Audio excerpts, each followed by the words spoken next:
ខ្ញុំបាទជំរាបជូនលោកអ្នកថាឈ្មោះឆ្នាំទាំង12ឈ្មោះខែទាំង12ឈ្មោះថ្ងៃទាំង7បើខែមានរាសីខុសគ្នាខ្លះ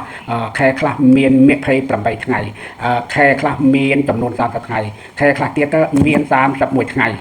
រាប់តាមសុរិយាគតិណាលោកអ្នកតាមច័ន្ទគតិគឺខែខ្លះមាន14ថ្ងៃគេហៅថា14រួចខែដាច់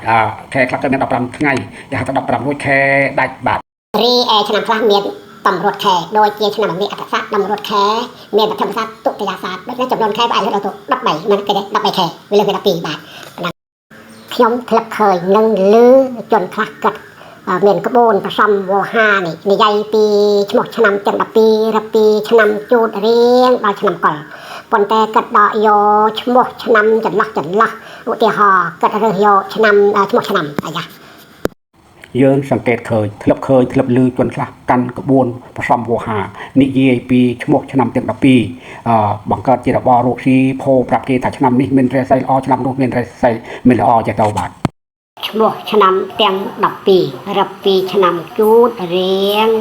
ដល់ឆ្នាំកុលប៉ុន្តែគិតដកយកឈ្មោះឆ្នាំចន្លោះឧទាហរណ៍គិតរើសយកឈ្មោះ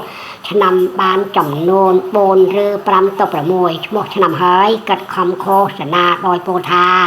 មានលៀបសំណាងល្អមានជោគជតាប៉ុន្តែគិតមកថាចាស់ទេគេថាមានស្ដីទៅយីហោមានឧត្តទៅបាទរាសីល្អប៉ុន្តែតាមពិតឈ្មោះឆ្នាំទាំង12គឺល្អទាំងអស់ព្រោះក្នុងឈ្មោះឆ្នាំ